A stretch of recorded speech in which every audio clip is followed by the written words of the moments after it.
ॐ स्थापकाय च धर्मस्य सर्वधर्मस्वरूपिणे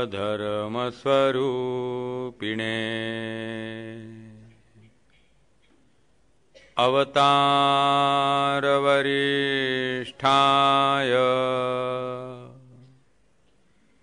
रामकृष्णाय ते नमः।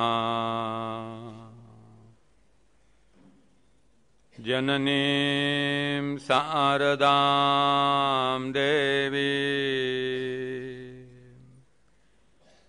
रामकृष्णं जगद्गुरुं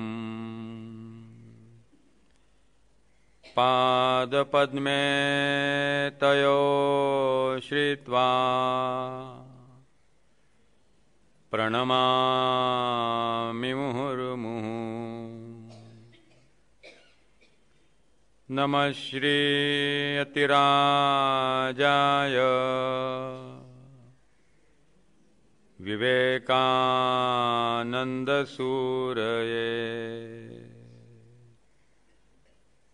सच्चित्सुखस्वरूपाय स्वामिने तापहारिणे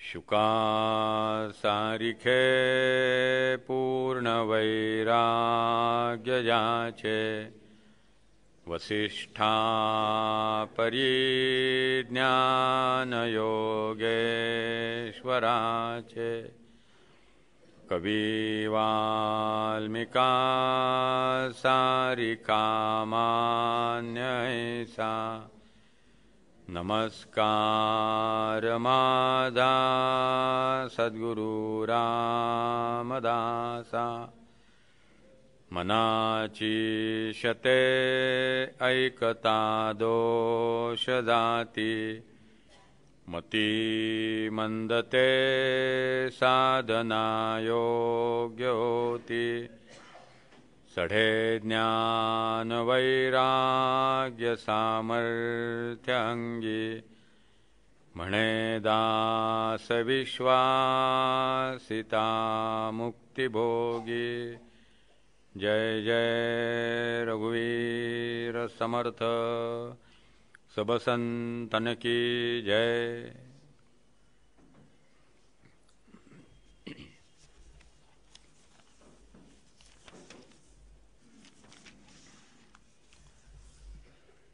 मना सज्जना भक्तिपंथे चिदावे तरी श्रीहरी पाविजेतो स्वभावे जनी निंद्यते सर्व सोडो निद्यावे जनी वंद्यते सर्व भावे करावे। दुसऱ्या श्लोकाचा काल आपण विचार करत होतो आणि ह्या श्लोकाचा विचार करत असताना आपण पाहिलं की मनुष्याच्या मनाची अशी विचित्र दुर्बलता आहे की त्या क्षणाला त्याला असं वाटतं की सर्व वागून चालणार नाही, थोडे डावपेच केलेच पाहिजेत, थोडा धृतपणा केलाच पाहिजेत, असं अकारण त्याला वाटून जातं। त्याची आवश्यकता नाही आहे, सरळ जगून सुद्धा मनुष्य व्यवस्थित जगू शकतो, पण मनाची एक विचित्र ठेवण, धीर असत नाही। एकदम मनुष्य घाबरून जातो आणि मग ॲडजस्ट करतो। या ठिकाणी श्रेयस आणि प्रेयसचा आपण काल विचार पाहत होतो की श्रेयसच्या बाबतीत नॉन कॉम्प्रोमाइजिंग असलं पाहिजे माणसाने आणि प्रेयस कटाक्षाने टाळलं पाहिजे। चित्तावर जर सत्वगुणाचा प्रभाव असेल तर श्रेयसचं आचरण करताना फार कष्ट होणार नाहीत। चित्तावर जर रजतमाचा प्रभाव असेल तर प्रेयसचं आचरण करताना माणसाला फार पश्चाताप होणार नाही. तो तसं वागतच राहील, तात्पुरत्या सुखाचाच तो विचार करत राहील. स्वामी विवेकानंद म्हणायचे की पशूंना फार पुढचं दिसत नाही, फार पुढचा ते विचार करू शकत नाहीत. उदाहरणार्थ, गाईला चारा आवश्यक असतो. तुम्ही जर गाईसमोर एक महिनाभराचा कडबा ठेवला तर आपण हा व्यवस्थित स्टोअर करून ठेवावा असा विचार गाईच्या मनात येणार नाही. त्या दिवशीचा कडबा ती खाईल आणि बाजूला होऊन जाईल. पण तो कडबा साठवून ठेवला पाहिजे, तो व्यवस्थित ठेवला पाहिजे, म्हणजे पावसाळ्याभर बघायला नको आपल्याला, असं तिला काही फारसा पुढचा विचारच नाही आहे. उद्या कुठे चरायला जाऊ माहिती नाही, उद्या काय खाऊ माहिती नाही. त्यामुळे जनावरांना फार पुढचं दिसत नाही. स्वामीजी म्हणतात माणसाला सुद्धा जर फार पुढचा विचार कळत नसेल तर मनुष्य आणि पशु यातनं काय फरक राहिला. श्रेयस आणि प्रेयस या दोन्ही गोष्टीमध्ये मी जे पेरतो आहे ते पुढे उगवणार आहे, तर काय मजा वाटायला येणार आहे. किती सावधानता राहिली पाहिजे. आणि त्या दृष्टीनं जे निंद्य आहे ते टाकून द्या आणि जे वंद्य आहे ते स्वीकारा. आणि हे करत असताना भक्तिपंथेची जावे. काल त्याचा विचार आपण पाहतो की का भक्तिपंथाने जायचं, का भगवंताला मदतीला घ्यायचं. मुळातच मनुष्य दुर्बल आहे. त्या गीतात त्यांनी म्हटलं आहे मालिक तेरे बंदे हम. त्याच्या पहिल्या कडव्यात त्यांनी म्हटलेलं आहे बडा कमजोर है आदमी. माणसाचं स्वरूपच असं आहे की मनुष्य दुर्बल आहे, तो एकदम कच खाणार आहे. अनेकदा माझ्यातले दोष नाहीसे करायचे आणि मी चांगलं व्हायचं, हा जो माझ्या मनातला वैचारिक संघर्ष आहे त्या संघर्षाने फ्रस्ट्रेशन येण्याची शक्यता आहे. इतकं सोपं नाही आहे. तुकाराम महाराजांनी म्हटलेलं आहे रतरंदीनामा युद्धाचा प्रसंग, अंतर्बाह्य जग आणि मन, बाहेर जगाशी आत मनाशी रात्रंदिवस संघर्ष आहे. ज्याला अरविंद टोटल ट्रान्सफॉर्मेशन म्हणतात, परिपूर्ण रूपांतरण, तितकी साधी गोष्ट नाही आहे. मग ते करत असताना मनुष्याला भीती वाटण्याची शक्यता आहे. भक्तीमुळे ती भीती नाहीशी होते की मी एकटा नाही आहे, माझ्याबरोबर कोणीतरी आहे. आई बरोबर असली की लहान मुलं रस्त्यावर चालायला तयार असतं, कारण माहिती असतं आई बरोबर आहे, काळजी करायचं काही कारण नाही आहे. आई वडील असले की ते मूल अगदी भरपूर दंगा करतं, कारण त्याला माहिती असतं आई वडील आहेत. तसं परमेश्वर हे आपल्या आईवडिलांसारखे आहेत. परमेश्वर आपली माता आहे आणि आपण तिची बालकं आहोत. तेव्हा भगवंत जर असला तर मला माझ्या जीवनामध्ये हे परिवर्तन जे आहे ते करताना फार अंधकाराची जाणीव होणार नाही. तो माझ्याबरोबर आहे, तो माझ्या पाठीशी आहे, मला काळजी करायचं काही कारण नाही आहे. आणि त्यासाठी भक्तिपंथेची जावे. नाहीतर खूपदा असं होतं की निंद्य त्यागायचं, वंद्य आचरणात आणायचं, हे सगळं करत असताना खूप शक्यता आहे की माझ्यातल्या दोषांचं मी चिंतन करत राहील आणि त्यातनं एक प्रकारचा न्यूनगंड निर्माण होईल, ज्याला अलीकडच्या मानसशास्त्रामध्ये कॉम्प्लेक्स म्हणतात, तो निर्माण होईल. मी काहीतरी कमी आहे, माझ्यात काही दोष आहे, किती मी वाईट आहे, किती मी पापी आहे, किती मी दुष्ट आहे, असं एक सतत वाटण्याची शक्यता आहे. त्यातनं एक वेगळ्या प्रकारची मनोरुग्णता निर्माण होते. तसंही वाटण्याचं काही कारण नाही आहे. स्वामी विवेकानंद म्हणायचे आत्मघृणा हा आध्यात्मिक प्रगतीतला फार मोठा अडथळा आहे. स्वतःचे दोष माहिती असावेत, अत्यंत स्वाभिमानाने त्यातनं बाहेर पडावं. हा एक महत्त्वाचा मुद्दा लक्षात घ्या. मी वाईट आहे, मी पापी आहे, मी दोषी आहे, मी चुका केल्या आहेत, असं जर मनात सतत तुम्ही गांजत राहिलात मनाला, तर असं दुःखी मन साधना सुद्धा नीट करू शकणार नाही. म्हणून मन जे आहे ते अत्यंत नाजूक आहे, त्याला फार व्यवस्थित हाताळायला लागतं. काचेचं सामान जसं फार व्यवस्थित हाताळायला लागतं, तसं मन फार काळजीपूर्वक हाताळायला लागतं. मन हे मुलासारखं आहे. मुलाचे लाडही केले पाहिजेत आणि मुलाला शिस्तही लावली पाहिजे. मुलावर प्रेमही केलं पाहिजे आणि मुलावरती धाकही असला पाहिजे. पण सारखं जर तुम्ही मुलाला धारकी धरत राहाल तर त्याचा विकास होणार नाही, त्याच्या मनात कोंडमारा होईल. त्यामुळे जे आईवडील तापट असतात त्यांची मुलं मनाने दुबळे असतात. कारण सतत घरात कोणीतरी जमदग्नी आहेच, कोणीतरी दुर्वास आहेतच घरात सारखे. त्यामुळे त्या मुलांच्या मनाचा विकास होत नाही. ते मनाने खुजी राहतात, दुबळी राहतात. म्हणून मुलांना फार ताणूनही चालत नाही, फार ढिलं सोडूनही चालत नाही. अति स्वातंत्र्य नको आणि सारख्या बेडाही नकोत. स्वातंत्र्य दिन पाहिजे. स्वातंत्र्य दिनामध्ये संयम आणि स्वातंत्र्य यांचं संमिलन असतं. कुठलेही स्वातंत्र्य हे संयमाशिवाय असू शकत नाही. कुठलेही स्वातंत्र्य हे बंधनाशिवाय असू शकत नाही. एक विशिष्ट मर्यादा आपण स्वतःला आखून घेतो म्हणून आपण संयम समाधानी राहू शकतो. म्हणून या ठिकाणी आपल्या मनाला योग्य जो आकार आहे तो देण्यासाठी भगवंताचं चिंतन करणं हा भावात्मक मार्ग आहे, शास्त्रशुद्ध मार्ग आहे. म्हणून मना सज्जना भक्तिपंथेची जावे. मी वाईट आहे, माझ्यात दोष आहेत याचं चिंतन करत राहण्यापेक्षा रामचरित्राचं चिंतन करत राहिलो तर, माझ्यातील दोषांचा विचार करीत बसण्यापेक्षा मी जर भागवताचं चिंतन करत राहिलो तर, मी जर भगवद्गीतेचं वाचन करत राहिलो तर, जर मी वेगळ्या आध्यात्मिक ग्रंथांचं चिंतन करत राहिलो तर आपोआप ह्या निराशाजनक, निषेधात्मक आणि नकारात्मक विचारांची जागा भावात्मक चिंतन घेईल. भगवान रामकृष्णदेव म्हणायचे, अंधार अंधार ओरडू नका, पूर्वेकडे चालत राहा म्हणजे आपोआप प्रकाशाकडे जाल. फार नकारात्मक विचार करू नका. आपल्या दोषांचं चिंतन करण्यापेक्षा रामाच्या कथेमध्ये डुबून जा.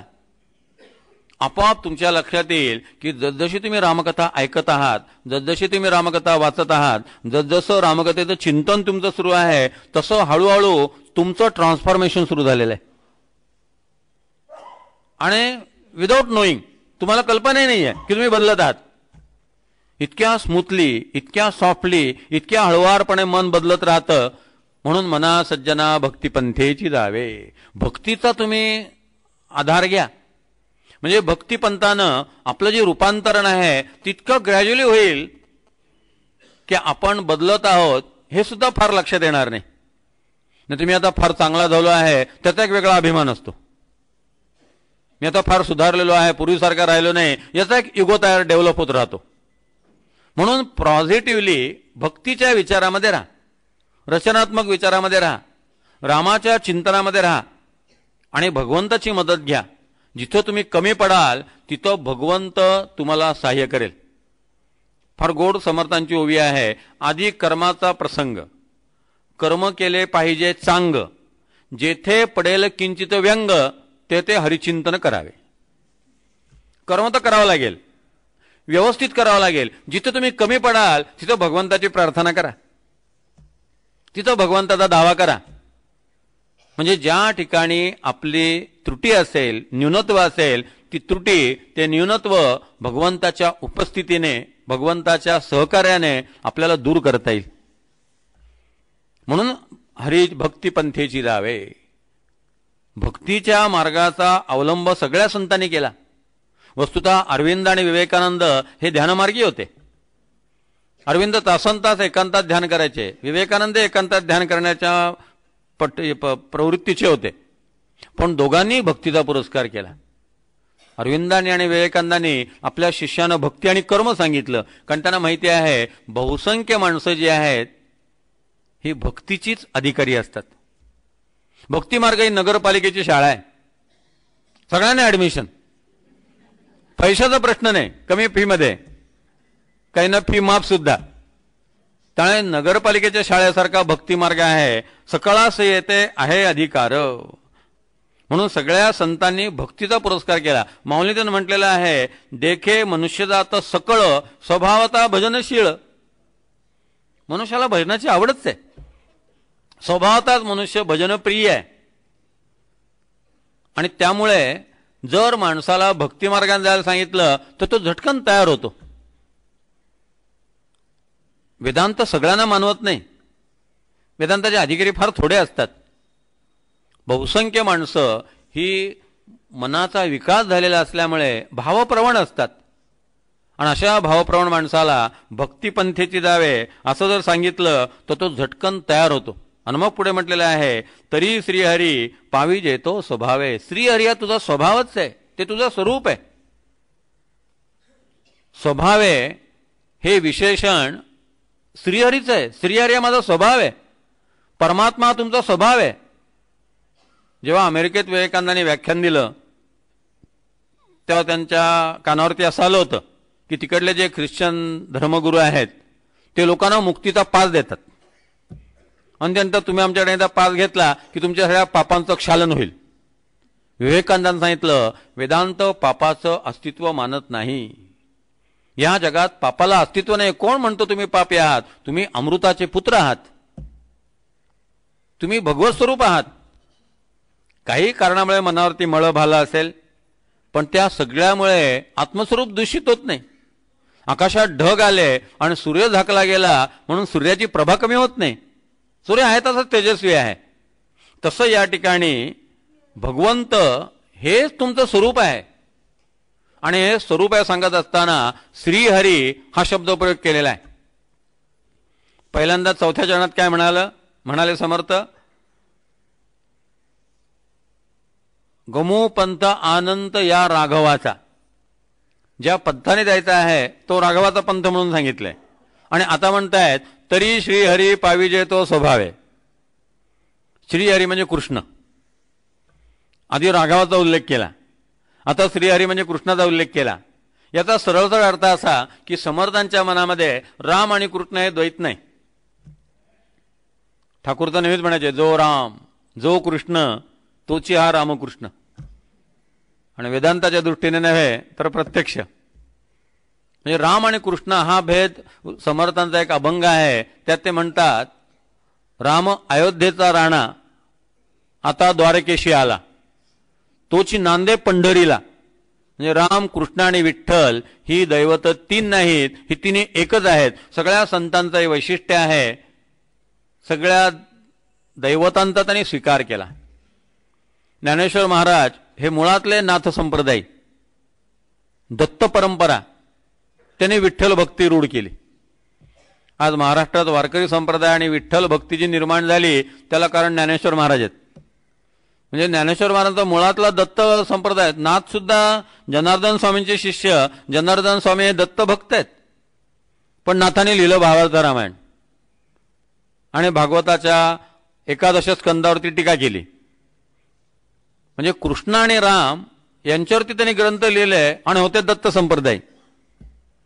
मुळात दत्ताची जी तीन मुख आहेत त्यातलं एक विष्णूचं मुख आहे, तो विष्णूच राम आणि कृष्ण झालेला आहे. त्यामुळे आमच्या इथं दैवतांच्या बद्दल कुठल्याही प्रकारची संकीर्णता अजिबात नाहीये. मनाची विशालता आणि व्यापकता आहे. अनेक देव घरामध्ये असल्यामुळे आमचं काही बिघडत नाही. आमच्या देवघरातले देव एकमेकात भांडत नाहीत. ते व्यवस्थित आपापल्या जागी बसलेले असतात आणि सुखाने गुण्या गोविंदाने येईल तो नैवेद्य सगळे म्हणून खात असतात. अनेकी सदा एक देवासी पाहे. पुढे आपण तो भक्ताच्या लक्षणातला श्लोक पाहणार आहोत. पण या ठिकाणी दोन्ही एकच आहेत. या दोन्हीमध्ये कोणत्याही प्रकारचा फरक नाहीये. आणखी एक महत्वाचा मुद्दा समर्थ सांगतात, जनी वंद्यते सर्व भावे करावे.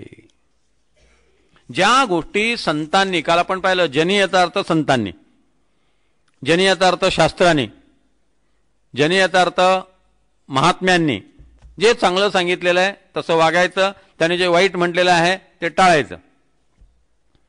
मग इथं वंद्य भावे करावे यामध्ये ज्या गोष्टी संतांनी वंद्य म्हणून सांगितलेल्या आहेत त्या भावे याचा अर्थ मनापासून कर. मनापासून चांगलं वागणं आणि नाईलाजास्तव चांगलं वागणं यामध्ये फरक आहे. चांगलं वागणं ही वृत्ती तयार झालेली आहे म्हणून चांगलं वागणं, आणि कायद्याचं बंधन आहे म्हणून चांगलं वागणं. वाईट वागण्याची हिंमत नाही म्हणून चांगलं वागणं, आणि चांगल्या वागण्याबद्दल प्रेम आहे म्हणून चांगलं वागणं, फरक आहे. जी चांगली गोष्ट आहे ती चांगली आहे म्हणून मी करणार आहे, ती मनापासून केली पाहिजे. मग खूप शक्यता आहे की असं चांगलं वागत असताना मला त्रास होण्याची शक्यता आहे. समाजाकडनं त्रास होण्याची शक्यता आहे, समाजात थट्टा होण्याची शक्यता आहे, मी एकाकी पडण्याची शक्यता आहे, आणि तरी सुद्धा मी चांगलं वागतो आहे, ही खरी चांगल्यावरली श्रद्धा. युधिष्ठिर आणि कुंती यांचा अतिशय गोड संवाद आहे. कुंतीने युधिष्ठिराला विचारलं, धर्मराजाला, की आपण इतक्या सचोटीने वागतो, धर्माचं आचरण करतो, तरी आपल्या वाट्याला वनवास. कौरव अत्यंत दुष्टपणे वागतायत, वाटेल तसं वागतायत, अनाचाराचा आश्रय घेत आहेत, तर ते मात्र राज्य करते, त्यांच्या हातात सगळी सत्ता. मग चांगला वागण्याचा उपयोग काय? हा कुंतीचा प्रश्न नाही, हा तुमचा आमचा प्रश्न आहे. हा नव्या पिढीचा पहिला प्रश्न आहे. नवीन पिढी धर्मापासून दूर चालली, अध्यात्मापासून दूर चालली, नैतिक मूल्य ही त्यांना भोळी भाबडी संतांची कल्पना असं वाटतं. याचं मुख्य कारण ही समस्या आहे. तर हा कुंतीचा प्रश्न अवघ्या मानवतेचा प्रातिनिधिक स्वरूपाचा प्रश्न आहे. तसे अर्जुनाचे भगवद्गीतेतले प्रश्न हे अर्जुनाचे प्रश्न नाही, ते तुमच्या आमच्या मनातलं वादळ आहे. तसं कुंतीने प्रश्न विचारला आणि युधिष्ठिराने फार सुंदर उत्तर दिलं. युधिष्ठिर म्हणाला, आई, काहीतरी उपयोग होतो आहे म्हणून चांगलं वागायचं असतं, हे मला तुझ्याकडनं आज पहिल्यांदा कळलं. चांगलं वागणं हे चांगलं असतं म्हणून तसं वागायचं असतं, संपलं. त्याची पुन्हा उपयोगिता आहे का? उपयोगिता आहे, मूल्य जे आहे हे अत्यंत डेंजरस आहे. ते कमर्शियल मूल्य आहे. व्यवहारामध्ये ठीक आहे, जीवनामध्ये कालच सांगितलं की माझ्या जीवनापेक्षा सत्य जास्त महत्वाचं आहे. तस्मात शास्त्र प्रमाणम ते कार्य कार्य व्यवस्थित. कार्य आणि काय अकार्य, मी काय करावं आणि काय करू नये, या सगळ्या गोष्टी ज्या आहेत ते शास्त्र ठरवेल. म्हणून संस्कार जे आहेत ते वंद्य जे आहेत तेच माझ्या जीवनामध्ये असले पाहिजेत. जे निंद्य आहे त्याचाच मी त्याग केला पाहिजे. मग कदाचित मला त्रास झाला तरी चालेल. उलट त्रास होणार आहे आणि तरी चांगला वागतो आहे, ही तर खरी चांगल्यावरली निष्ठा आहे. मी जर ऑफिसमध्ये पैसे खाल्ले नाहीत तर माझी ट्रान्सफर होण्याची शक्यता आहे, आणि ट्रान्सफर होण्यामुळे माझं कौटुंबिक जीवन खूप विस्कळीत होण्याची शक्यता आहे, आणि ते मी ॲक्सेप्ट करतो आणि मी ऑफिसामध्ये पैसे घेत नाही आणि ट्रान्सफर स्वीकारतो, ही खरीच चांगल्यावरली निष्ठा आहे. आपले तर अरुण भाटिया होते कलेक्टर, ते कुठेही 2 वर्षापेक्षा जास्त दिवस राहिले नाहीत. सुंदरम म्हणून एक आहेत, कुठेही 2 वर्षापेक्षा जास्त दिवस त्यांना कमिशनर म्हणून ठेवून घेत नाहीत. कारण ते गेले की पहिल्यांदा आमदारांच्या आणि खासदारांच्या फायली काढतात, आणि 7-8 महिन्यात त्यांच्या मागे शुक्लगाष्ट सुरू केलं यांनी की लगेच त्यांची ट्रान्सफर होते. पण त्याला ते घाबरत नाहीत, ते गृहीत धरतात बदली होणार आहे, वर्षांनी दुसरीकडे जायचं, 2 वर्षांनी आणखी तिसऱ्या ठिकाणी जायचं, आयुष्यभर फिरत राहायचं, पण तत्वाशी ऍडजस्ट करायचं नाही, तडजोड करायची नाही. याला तर खरी निष्ठा म्हणतात. उपयोग आहे म्हणून चांगलं वागलं, ही चांगल्यावरली श्रद्धा नाहीये, ही उपयोगितेवरली श्रद्धा आहे. एखादा देव पावतो म्हणून त्याची भक्ती करतो, ही देवावरली भक्ती नाहीये. तो पावतो म्हणजे काहीतरी तुम्हाला विषय मिळणार आहे त्याच्यावरली भक्ती आहे. विषयांची निष्ठा आहे का भगवंताची निष्ठा आहे? जनी वंद्यते सर्व भावे करावे, मनापासून करावं, श्रद्धापूर्वक करावं. याचा अर्थ ज्या गोष्टी चांगल्या आहेत असं माझं कॉन्शियस सांगतो आहे, त्या चांगल्या गोष्टीसाठी मला प्राण द्यावा लागला तरी मी ते करीन. त्या बाबतीत मी कुठेही तडजोड करणार नाही. अशी चांगल्यावरली निष्ठा, त्यात त्यागाची भूमिका आहे, उपयोगितेची भूमिकाच नाही आहे. उपयोगिता आहे व्यावहारिक मूल्य आहे, ते जीवन मूल्य नाही आहे. या ठिकाणी तेवढ्यासाठी संस्कारांचं महत्त्व सांगितलेलं आहे. दुर्दैवाची गोष्ट अशी की सध्या काळच असा आहे की संस्कारांचं जे महत्त्व आहे ते आता कमी होत चाललेलं आहे. जो मनुष्य संस्कारांची भाषा करतो आहे आणि संस्कार वर्ग चालवतो आहे तो कोणतरी भोळा बाबडा अडाणी अशिक्षित जुन्या विचारांचा बुरसटलेला सनातनवादी अशा प्रकारचा आहे. असं समजलं जातं. सध्याच्या ज्या नवीन सगळ्या मालिका येत आहेत त्या बरोबर तुमच्या संस्कारांवर आघात करणाऱ्या आहेत. वेगळ्या प्रकारचे जे विद्यार्थ्यांकरता सीडी निघालेल्या आहेत, लहान मुलांकरताच्या सगळ्या सीडी बघा, त्या बरोबर संस्काराला फाटा देणाऱ्या आहेत. इंग्रजी माध्यमातून जे प्रशिक्षण दिलं जात आहे ते बरोबर तुमची संस्कृती नष्ट करणारं दिलं जात आहे. की कॉमिक्सची पुस्तकं, हॅरी पॉटर सारखी पुस्तकं किंवा विशिष्ट मुलांसाठीच्या चॅनल्स, हे सगळे कार्टूनचे चॅनल जे आहेत त्यांचा हेतूच असा आहे की मुलांना रामायण आणि महाभारत यापासून बाजूला ठेवा. पूर्वीच्या काळी त्या आजीबाई आपल्या मुलाला, नातवाला मांडीवर घेत असत, त्याला रामायणातल्या, महाभारतातल्या, भागवतातल्या, शिवचरित्रातल्या, ज्ञानेश्वर, तुकाराम, रामदास यांच्या चरित्रातल्या वेगवेगळ्या कथा सांगत असत आणि त्याद्वारे त्या मुलांवरती संस्कार होत होते. आता जो मुलगा हॅरी पॉटर वाचेल आणि जो कार्टून पाहिल तो रामायणात रमू शकणार नाही, त्याला महाभारतात आउटडेटेड वाटेल. व्यवस्था जशी केलेली आहे सगळी, असं मटेरियल मुलांच्या समोर उभं केलेलं आहे की ती मुलं संस्कारापासून दूर जातील. आणि म्हणून समर्थ आवर्जून सांगताहेत, जनी निंदते सर्व सोडून द्यावे, जनी वंद्यते सर्व भावे करावे. या संस्कारांचं मूल्य जे आहे ते पेरल्यासारखं आहे. तुम्ही पेरत राहा, उगवेल तेव्हा उगवेल. चांगले विचार पेरत राहा. असं नाही की सगळंच्या सगळं मुलं आचरणात आणणार आहेत, असं नाही की 100% उपयोगी पडणार आहे. आई मुलाला खाऊ घालते, ते सगळं अन्न त्याला पचतच असं नाही, तरी सुद्धा आई त्याला हे पचणार नाही म्हणून बाजूला ठेवत नाही, सगळं त्याला देते. पचेल तेवढं पचेल, खाईल तेवढं खाईल, मानवेल तेवढं मानवेल. तसं या ठिकाणी हे संस्कार जे आहेत हे समाजामध्ये रूढ झाले पाहिजेत, रुजवले गेले पाहिजेत. जेव्हा उगवायचं तेव्हा उगवेल, जिथं उगवायचं तिथं उगवेल, जेवढ्या प्रमाणात उगवायचं तेवढ्या प्रमाणात उगवेल. पण त्यामुळे नैतिक मूल्य हा थट्टेचा विषय होता कामा नये. आज नैतिक मूल्य हा एक कुचेष्टेचा विषय झालेला आहे. म्हणून या ठिकाणी समर्थांनी सांगितले की वंद्य आणि निंद्य जे आहे याचा तू विचार कर. म्हणून श्रेयस आणि प्रेयस यामध्ये काय स्वीकारायचं आणि काय टाकायचं याचा विचार 4थ्या श्लोकात पुन्हा सांगितलेला आहे.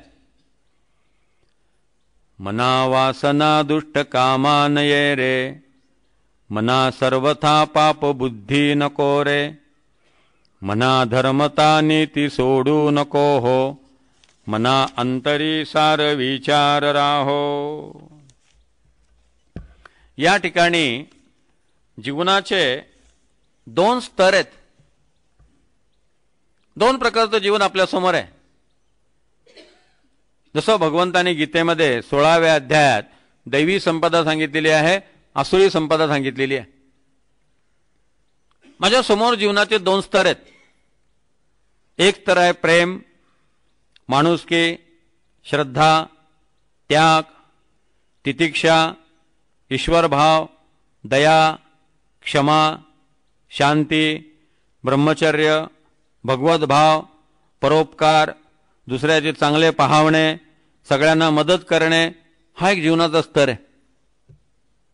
जीवनाचा दुसरा स्तर आहे सत्ता स्पर्धा, द्वेष, निंदा, हिंसा, स्वार्थ, काम, क्रोध, लोभ, मोह, मद, मत्सर, अशांती, असूया, संघर्ष, चांगलं न पाहणं, दुसऱ्याला त्रास देणं, हा एक स्तर आहे. समर्थांनी सांगितलंय चूज एनीवन. कुठला स्तर निवडायचा आपल्या हातामध्ये आहे. दोन्ही स्तर आपल्या समोर आहेत. संत जे असतात ते पहिला स्तर निवडतात, तर ते शांत असतात, निर्भय असतात, ते कोणाची पर्वा करत नाहीत. सगळे राजकारणी लोक या दुसऱ्या स्तरातलेत. स्पर्धा, द्वेष, खटपट, निंदा, आरोप, प्रत्यारोप, अशांती. कुठल्याही राजकारणी माणसाच्या चेहऱ्यावर शांतता दाखवा. सतत अशांती, सतत असमाधान. एक छान कथा आहे की ती घार आकाशात हिंडत असते, तिला एक मासा मिळतो. मग ती चोचीत मासा पकडते. तिला मासा मिळालेला आहे ही बातमी बाकीच्या घरींना कळली. या बाबतीत पत्रकारिता फार अगदी जागरूक असते पशुपक्ष्यांची. कुठे जनावर मेलं ना तर कावळ्यांना लगेच कळतं, बरोबर लगेच ते तिथं हजरच होतात. त्यांची टेलिग्राफी फार वेगळी आहे. या घरीला मासा मिळाला, लगेच 8-10 घरी गोळा झाल्या. आता त्या माशामध्ये मला वाटा पाहिजे. राजकारणात काय असतं, तू एवढे खाल्ले त्यातला माझा वाटा मला दे. मग आयोग बियोग काही नाही, चौकशी विकशी काय नाही, मग सगळं व्यवस्थित एकमेका सहाय्य करू अवघे धरू सुपंथू. ह्या घरीला मासा मिळाला, बाकीच्या घरी म्हणाल्या मला पाहिजेत. त्या तिच्यावर अटॅक करायला लागल्या. ही घार सगळ्यांना चुकवत होती. चोचीमध्ये मासा धरून ठेवलेला होता आणि सगळ्यांना चुकवत चुकवत आकाशात ते फिरत होती. शेवटी ती रक्तबंबाळ झाली आणि तिला घेरी आली. मग तिने तो मासा टाकूनच दिला. तिच्या चोचीतनं मासा पडला आणि बाकीच्या ज्या घारी होत्या त्यातल्या एकीने बरोबर तो टिपला. तिने तो टिपल्यानंतर या ज्या घारी हिच्या मागे लागल्या होत्या तिने हिला सोडून दिलं आणि त्या तिच्या मागे लागल्या. जिच्या चोचीत मासा होता त्या घारीच्या मागे लागल्या. आता ही जी दमलेली घार होती ती एका झाडावरती बसली आणि ती मॅच पाहत बसली. तिने विचार केला, आत्तापर्यंत माझी ही अवस्था होती, आत्तापर्यंत माझ्या चोचीत मासा होता, त्या सगळ्या जणी मला अटॅक करून मारत होत्या. आता मी मासा सोडून दिला, आता सगळ्या तिच्या मागे लागल्या. जो सत्तेच्या मागे लागतो त्याच्या मागे शत्रू लागतात. जो विकारांच्या मागे लागतो तो स्पर्धेत उतरल्यासारखा असतो. सरळ सरळ जीवनाचे 2 स्तर आहेत.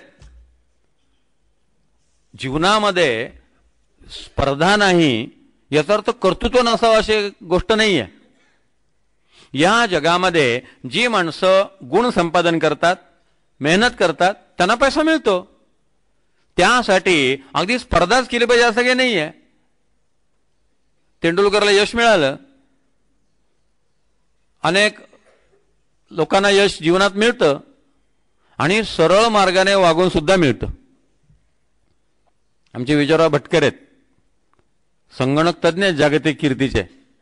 काही कुठल्या स्पर्धेमध्ये नाही, लांडीलबाडी नाही, वाकडेपणा नाही, कोणा राजकीय पुढाऱ्याच्या पुढे हंजाहंजी करणार नाहीत. अत्यंत स्वाभिमानाने त्यांचं कॉम्प्युटरचं काम ते करत राहतात. आज जगामध्ये त्यांची कीर्ती आहे. कुठेही प्रयत्न न करता त्यांना पद्मश्री किताब मिळाला, त्यासाठी त्यांना काही करावं लागलं नाही. सरकारच्या लक्षात आलं फार मनुष्य वेगळा आहे आणि फार मोठं काम हा मनुष्य करतोय.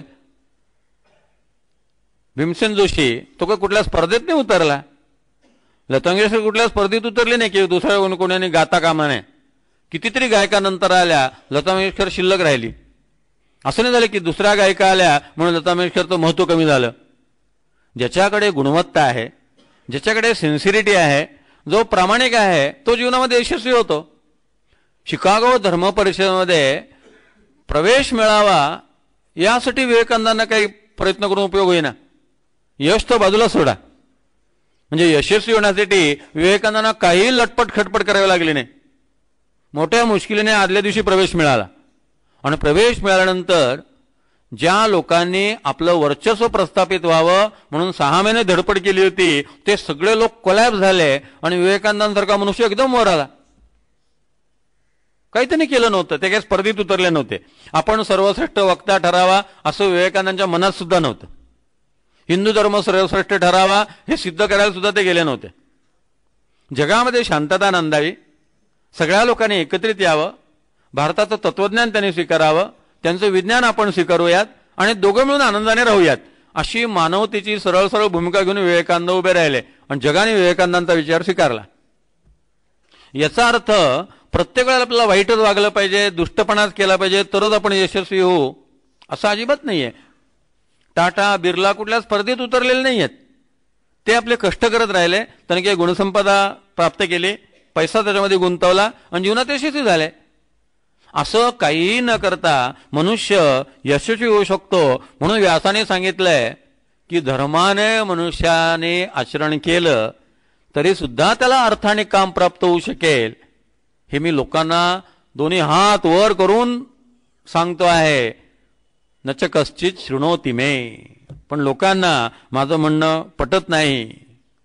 प्रसंगवशात वाईट वागावं लागणं हा भाग निराळा, आणि वाईट वागण्याची इच्छाच असणं हा भाग निराळा. प्रसंगवशात मनुष्याच्या वाट्याला वैभव आलेला आहे म्हणून ते भोगणं निराळं, आणि वैभवाची इच्छा असणं निराळं. म्हणून समर्थ म्हणतात, मना सर्वथा पापबुद्धी नको रे. पाप करावंसं वाटणं अशी बुद्धीच नको. कारण हे जे दोन प्रकारचं जीवन आहे ते मी स्वीकारलेलं असतं. एक लक्षात ठेवा, मी जे जीवन जगतो आहे ती माझी निवड आहे. आपल्यावर ते कोणी लादलेलं नाही आहे. एक करू शकतो, मी जे जीवन स्वीकारलेलं आहे त्यासाठी मी कोणाच्या मागे लपू शकतो, कोणावर खोटे दोषारोप मी करू शकतो, पण ती रियालिटी असत नाही. वस्तुस्थिती अशी आहे की मी आज जे काही आहे ते मी स्वीकारलेलं जीवन आहे. मग कटकटींचं असेल मी स्वीकारलेलं आहे, शांततेचा असेल मी स्वीकारलेलं आहे, प्रेमाचा असेल मी स्वीकारलेलं आहे, द्वेषाचा असेल मी स्वीकारलेलं आहे. स्वामी विवेकानंद म्हणतात, take all responsibilities on your shoulder and mind well that you are the creator of your destiny. तुमच्या भाग्याचे तुम्ही निर्माते आहात. ते वामनराव पै नेहमी सांगतात, तूच आहे तुझ्या जीवनाचा शिल्पकार. संघर्षाचं जीवन मीच निर्माण केलेलं आहे. मला कटकटी हव्यात, मला सरळता नको आहे. It is my choice. कोणाला दोष देऊ नका. पुढे आपण पाहणार आहोत, मनात वाचिरे पूर्व संचित केले तया सारिके भोगणे प्राप्त झाले. माणसं काय करतात, परिस्थितीच्या मागे लपायचा प्रयत्न करतात, कुठलं तरी बुजगावणं तयार करतात की मी असं वागतो याला कारणीभूत अमुक अमुक व्यक्ती आहे, मी असा निर्णय घेतला याला कारणीभूत अमुक अमुक व्यक्ती आहे. कुठलीही व्यक्ती कारणीभूत नाहीये. तुमच्या मनात ते होतं, ते तुम्ही केलं, ते करण्यासाठी तुम्ही त्या माणसाच्या मागे लपलात. जसं ज्याला प्रपंच करायचा असतो त्यात इंटरेस्टेड असतो तो म्हणतो समर्थाने सांगितलंय प्रपंच करावा नेटका. ज्याला कोणाशी भांडायचं असतं तो म्हणतो समर्थानेच सांगितलंय धटासी पाहिजे धट. मुळात तुम्हाला भांड्याची खुमखुमी आहे, तुम्ही समर्थांना वापरत आहात. मुळात तुम्हाला संसारात रस आहे, यू आर युझिंग रामदास. तुम्ही त्यांचा वापर करून घेतात तुमच्या कामासाठी. या जगात कुठलीही परिस्थिती तुम्हाला अमुक अमुक करण्यास वश करू शकत नाही, विवश करू शकत नाही, कारण तुमच्या जीवनाचे निर्णय तुम्ही घ्यायचे आहेत. मग माझ्या मनात पापबुद्धी असता कामा नये. न कळत अशा प्रकारची पापबुद्धी आपण स्वतःमध्ये डेव्हलप करत असतो आणि आईवडील ही मुलांमध्ये संक्रमित करत असतात. न कळत आपण आपल्या मुलांना बिघडत असतो. समजा व्यवहारातलं उदाहरण देतो, एखाद्या स्त्रीचं सासूशी पटत नाहीये. मग ती बाई काय करते, आपले जे मुलं आहेत त्या मुलांना आजीचा द्वेष करायला शिकवते. आजीपासून त्या मुलाला बाजूला करण्याचा प्रयत्न करते, आजी आजोबापासून त्याला बाजूला करते. या सगळ्यातनं काय निष्पन्न होतं, न कळत आपण आपल्या मुलाला द्वेष शिकवला. समजा माझ्या सासूशी पटत नाहीये, पण त्या मुलाची ती आजी आहे शेवटी. तिला त्या नातवाबद्दल प्रेम असणं स्वाभाविक आहे, नातवाला आजीबद्दल ओढा असणं स्वाभाविक आहे. आपण त्यांचे रिलेशन फ्री ठेवावेत. पण पुन्हा आपण त्या मुलाला कारस्थान शिकवतो. त्यांचे शासोवाग, त्यांना असं उत्तर दे, त्यांना तसं कर. इनडायरेक्टली आपण काय करतो, आपण आपल्या मुलाच्या अंतःकरणामध्ये द्वेष पेरत असतो. अनेक कुटुंब मी जवळनं पाहिलेली आहेत. फक्त माहेरचीच माणसं हवी आहेत, सासरकडलं कोणी नको, एक प्रकारची पॉलिटिक्स सुरू होतं. आणि मग सतत सासरची माणसं टाळत राहायचं, माहेरच्या माणसांना जवळ करायचं, सतत माहेरच्या माणसांचं प्रस्थ माजवायचं. संबंध कुटुंबाचं नुकसान होतं. हे कोणी केलं पॉलिटिक्स, कोण जबाबदार? मना सर्वथा पापबुद्धी नको रे. आपणच आपल्या मुलांना हे सगळं शिकवतो. आणि जेव्हा मी माझ्या मुलाला माझ्या आईचा द्वेष करायला शिकवतो तेव्हा ते मूल आई जिवंत असेपर्यंत आजीचा द्वेष करतं. आई गेली की त्या द्वेषाचं शस्त्र माझ्याकडे, कारण आता द्वेष करायला राहिलं नाही कोणी. द्वेष तर शिकवलेला आहे, त्याची फ्रिक्वेन्सी ठरून गेलेली आहे. आता त्याचा वापर तर केला पाहिजे. आता आजी मरण पावली, आजोबा मरण पावले, आता द्वेषाचं शस्त्र कोणावर उगारायचं? मग लग्न झालेलं असतं, बायको सांगते ते शस्त्र आता तुझ्या आईवडिलांवर उगार. म्हणून येशू ख्रिस्ताने म्हटलेलं आहे, लक्षात ठेवा, दुसऱ्यांसाठी तुम्ही जे खड्डे खणत असता त्या खड्ड्यात एक दिवस तुम्ही स्वतः पडणार आहात. चिंती परा ते येई घरा. आणि म्हणून समर्थ म्हणतात, मना सर्वता पापबुद्धी नको रे. आपण मुलांमध्ये या सगळ्या विकृती कारण नसताना पेरत असतो. फार मोठी जबाबदारी आईवडिलांची आणि पालकांची आहे. म्हणून संस्कार वर्ग आता पालकांसाठी सुरू करण्याची आवश्यकता निर्माण झालेली आहे. नकळत आपण तो द्वेष मुलांमध्ये संक्रमित करत असतो. एकीकडे मनाच्या लोकांची स्पर्धा होती. प्रवासात मी होतो, त्या कुटुंबात माझा मुक्काम होता साताऱ्याला. मग त्यांचा मुलगा जो होता त्याने त्या स्पर्धेत भाग घेतला होता. मग ते सांगत होते, आमच्या मुलाने मनाच्या लोकांच्या स्पर्धेत भाग घेतला होता, पण त्याला बक्षीस मिळालं नाही. खरं त्याचा पहिला नंबर यायला पाहिजे होता, पण पार्सलिटी झाली म्हणून त्याला बक्षीस मिळालं नाही. तो मुलगा 9 वर्षाचा. तुम्ही त्या मुलाला स्पर्धेत भाग घ्यायला लावला, त्या निमित्ताने त्या मुलाने मनाचे श्लोक पाठ केले. तो मुलगा त्या स्पर्धेत यशस्वी झाला नसेल, पण तो मुलगा त्या स्पर्धेत यशस्वी झाला नाही याच्यावरती तुम्ही कॉमेंट काय केलं? वशिलेबाजी झाली म्हणून आमच्या मुलाला बक्षीस मिळालं नाही. त्या मुलावर कोणता संस्कार झाला? अनेक लक्षात ठेवा, वाईट संस्कार झटकून होतो, चांगला संस्कार प्रयत्नपूर्वक करावा लागतो. थोडं विवेकानंद चरित्र वाचा, म्हणजे नरेंद्रनाथांना भुवनेश्वरी देवींनी किती काळजीपूर्वक घडवलेलं आहे, किती प्रेमाने घडवलेलं आहे ते आपल्या लक्षात येईल. कुठेही त्याच्या मनात नकारात्मक, निषेधात्मक विचार येणार नाही याची काळजी त्या बाईने घेतलेली आहे. डोळ्यात तेल घालून तिथं नरेंद्रनाथाकडे लक्ष होतं. याच्या मनात वाईट विचार येता कामा नये. याच्या मनात विचित्र कल्पना ज्या आहेत त्या संक्रमित होता कामा नाहीत. अशा सगळ्या गोष्टी ज्या असतात त्या मनुष्याच्या जीवनाला अकारण त्रासदायक ठरतात. आणि म्हणून समर्थाने म्हटलेलं आहे की हे सगळे द्वेष, निंदा, पापबुद्धी या सगळ्या गोष्टी ज्या आहेत या मनुष्य पेरत राहतो आणि ते ओझं जे आहे ते कारण नसताना आपल्या डोक्यावरती वाहत राहतो आणि सगळ्या मुलांमध्ये संक्रमित करतो. हीच मुलं मोठी झाली की त्यांच्यातले ते दोष जे असतात ते अभिव्यक्त होतात. म्हणून मना सर्वथा पापबुद्धी नको रे, मना धर्मता नीती सोडू नको हो, मना अंतरी सार विचार राहो. हे जे द्वेषमूलक विचार आहेत हे माझ्या मनात राहत नाहीयेत, पापबुद्धी राहत नाहीये. सार काय आहे, असार काय आहे याचा विचार जो आहे तो माझ्या मनात सतत असला पाहिजे. मना धर्मता नीती सोडू नको हो. धर्म आणि नीती यांची काही शाश्वत मूल्य आहेत. त्याने आपल्या समोर काही एक आचारसंहिता दिलेली आहे. त्याने आपल्या समोर काही जीवनमूल्य दिलेली आहेत. ती माणसाने स्वेच्छेने स्वीकारली पाहिजे. त्याचा अस्वीकार करून चालणार नाही.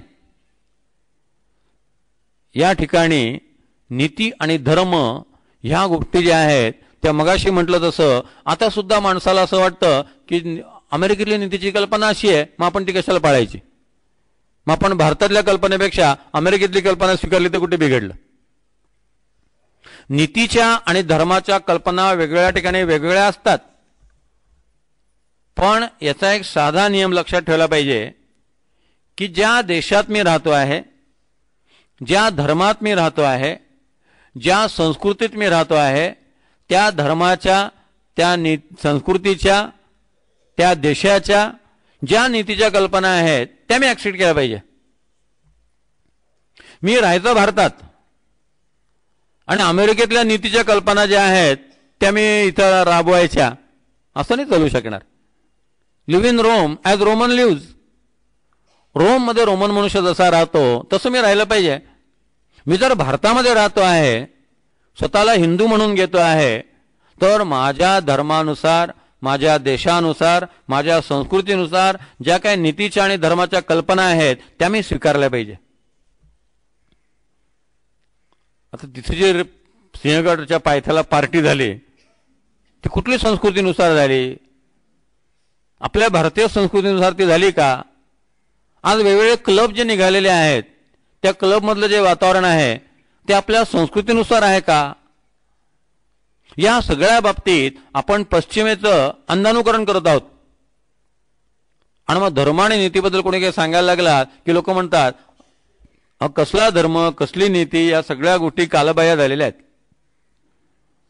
इंग्रजांच्या आगमनापूर्वी माणूस पापभीरू होता. असं जर वाईट वागलं तर आपल्याला नरकात जावं लागेल, मृत्यूनंतर आपल्याला देहदंडाचा त्रास होईल, यमराज येतील, आपल्याला अंतकाळ फार वाईट होईल, अशा प्रकारची एक भीती पूर्वी माणसाच्या मनामध्ये होती.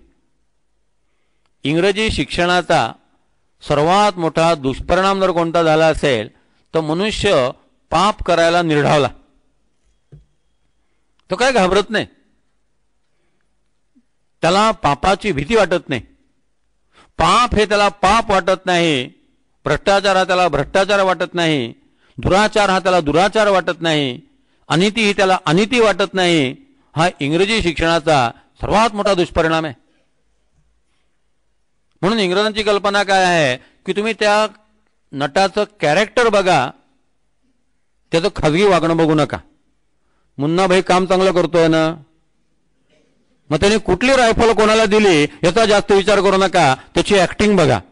आणि त्यांनी महात्मा गांधींचा किती प्रचार केला ते बघा.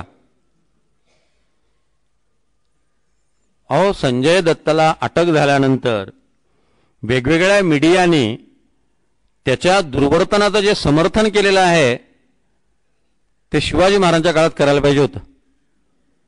म्हणजे शिवाजी महाराजांनी हे सगळे समर्थन करणारे लोक जे आहेत त्यांना टाळाखाली अटक केली असती, त्यांना संजय दत्तच्या सेवेला पाठवलं असतं, जा तिकडे जा येरवड्याच्या तुरुंगात.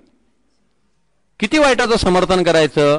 धर्मता आणि नीती सोडू नको असं समर्थ म्हणतात. आणि जो मनुष्य अधर्माने वागलेला आहे, जो मनुष्य अनितीने वागलेला आहे, त्याचं समर्थन करत राहायचं. ॲटनबरोने गांधी चित्रपट काढला तेव्हा गिनीज बुकामध्ये नोंद झाली की एवढी विक्री कुठल्याही चित्रपटाच्या तिकिटाची झाली नाही. मॅक्झिमम सेल, जागतिक कीर्तीचा चित्रपट. त्यांनी माणसं बदलली नाहीत आणि मुन्नाभाई लगेरावनी बदलली.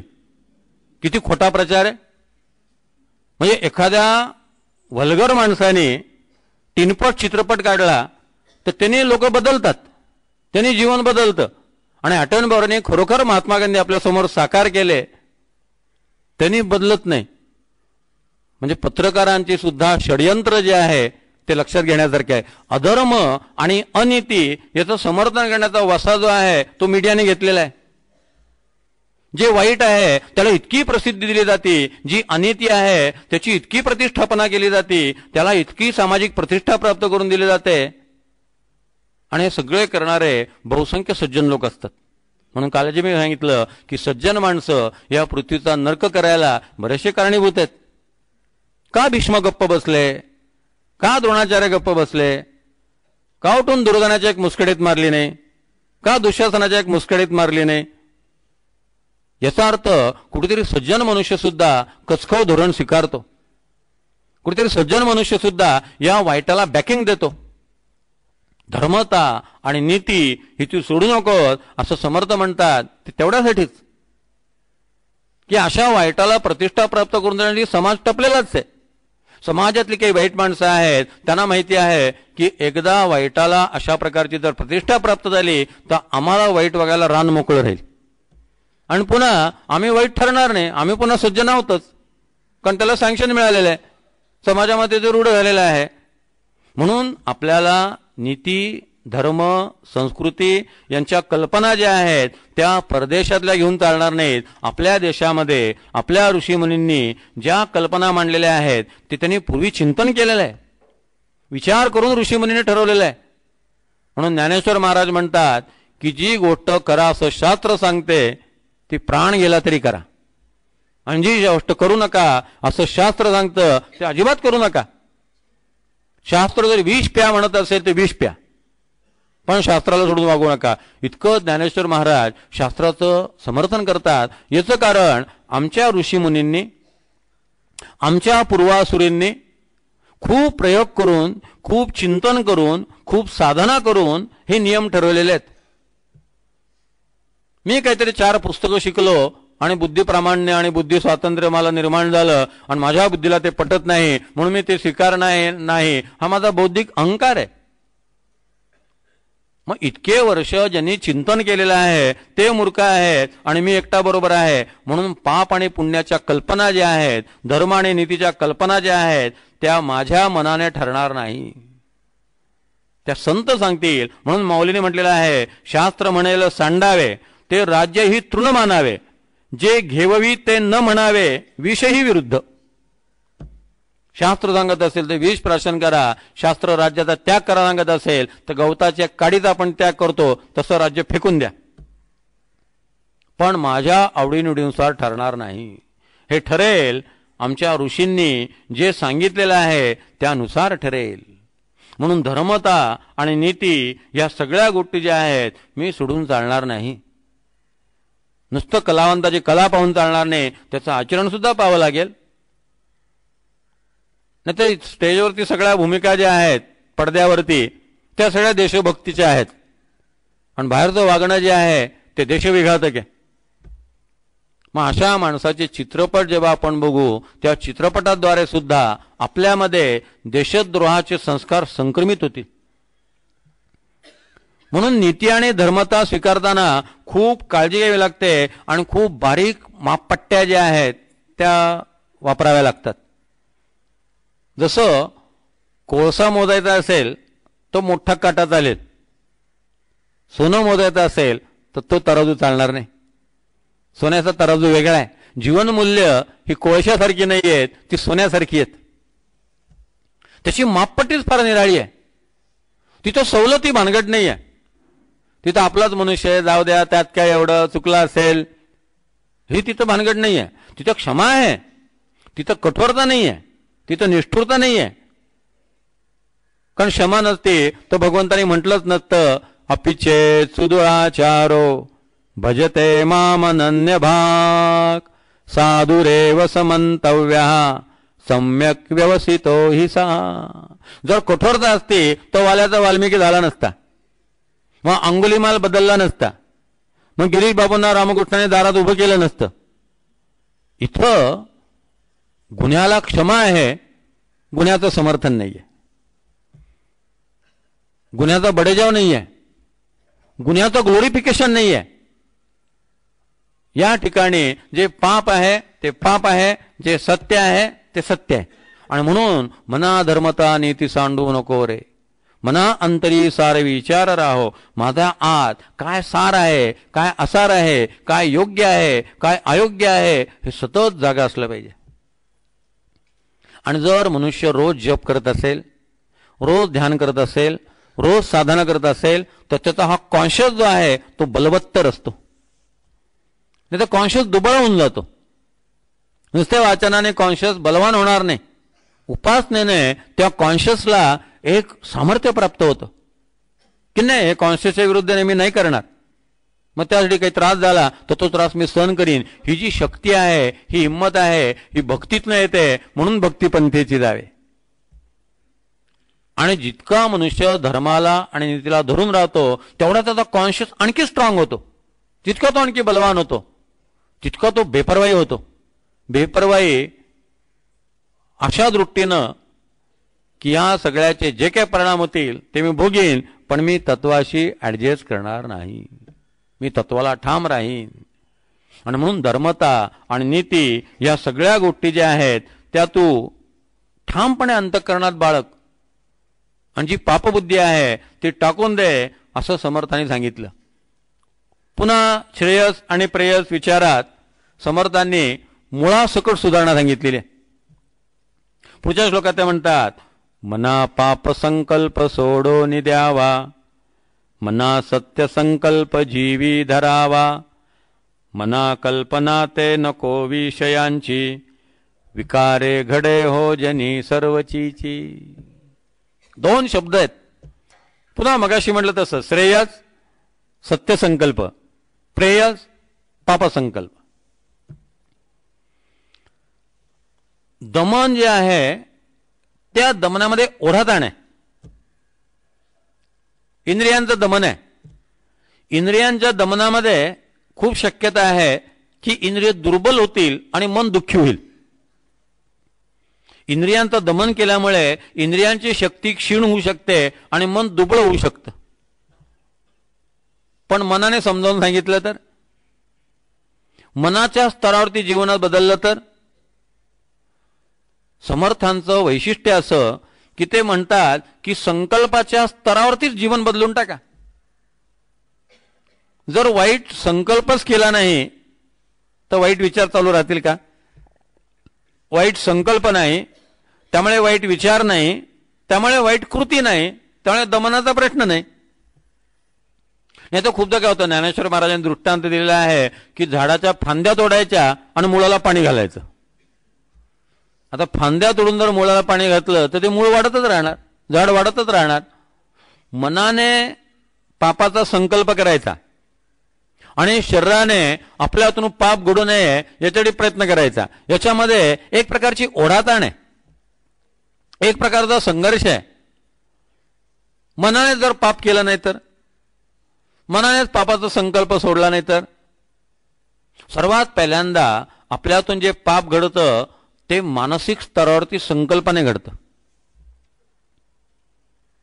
संकल्प हा सेकंद काटा आहे. शब्द बोलणं हा मिनिट काटा आहे आणि वागणं हा तास काटा आहे. तुम्ही जे बोलता 60 वेळा तो संकल्प मनात येऊन गेलेला असतो, तेव्हा मिनिट काटा एकदा पुढे सरकतो. 60 वेळा मनात संकल्प येऊन गेला आणि त्यावेळेला मिनिट काटा थोडासा पुढे सरकला. 60 वेळा तुम्ही बोललात आणि एकदा तसं तुमच्या हातून घडलं, म्हणजे कृती घडली. बोलणं हा मिनिट काटा आहे, तास काटा हळूहळू सरकतो. तास काटा सरकताना दिसत नाही म्हणून तास काटा सरकतो हे लक्षात येत नाही. पण हे बारके बारके विचार जे असतात, हे बारके बारके संकल्प तुमच्या हातून वाईट कर्म करण्याची सामग्री गोळा करत असतात, सगळे बॅकग्राऊंड तयार करत असतात. मग समर्थ मुळावरतीच आघात करतात की तू जर पापसंकल्प जर केलाच नाही आणि सत्य संकल्प जर तू मनामध्ये केला तर पुढे डेव्हलप काय होईल? गायींची सवय काय आहे, गायींना जे आपण खायला देऊ ते सगळं ते आधी गिळतात, साठवून ठेवतात आणि नंतर त्याचं रवंत करतात. तुम्ही माकडं बघा, माकडांना जर तुम्ही शेंगदाणे दिलेत तर माकड ते शेंगदाणे भरभर भरभर खातं. इथं त्याची एक जागा आहे, तिथं ते साठवून ठेवतं आणि नंतर चावत राहतं. गाय त्याचंच रवंत करेल जे चरलं असेल. चरलेला जर सत्य संकल्प असेल तर रवंत कशाच होईल? सत्य संकल्पाच होईल. आणि गिळलं काय जाईल? सत्य संकल्प गिळला जाईल. जर पापसंकल्पच खाल्ला असेल, ग्रहण केला असेल तर रवंत कशाच होईल? पापसंकल्पाच होईल. म्हणजे आधी मनाने विचार करायचा आणि मग इंद्रियांना आवरायचं, यापेक्षा समर्थ मुळापाशी जातात की मनातच विचार नाही आला तर. भगवंताने गीतेत म्हटलेलं आहे, सर्वेंद्रियाणि संयम्य यास्ते मनसा स्मरन् इंद्रियार्थान विमूढात्मा मिथ्याचार स उच्यते.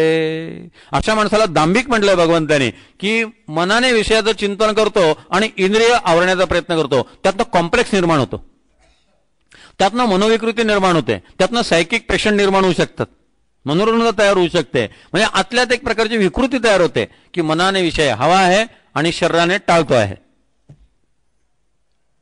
मन, बुद्धी, शरीर आणि इंद्रिय या सगळ्यांमध्ये सुसंवाद असला पाहिजे, कोऑर्डिनेशन असलं पाहिजे. आणि त्याची सुरुवात संकल्पापाशी आहे. म्हणून मना पाप संकल्प सोडून द्यावा, मना सत्य संकल्प जीवी धरावा, असं समर्थाने सांगितलेलं आहे. या श्लोकाचं जास्त विवेचन आपण उद्याच्याला बघू. सगळ्यांच्या हृदयस्थ परमेश्वराला मनपूर्वक प्रणाम. जय जय रघुवीर समर्थ.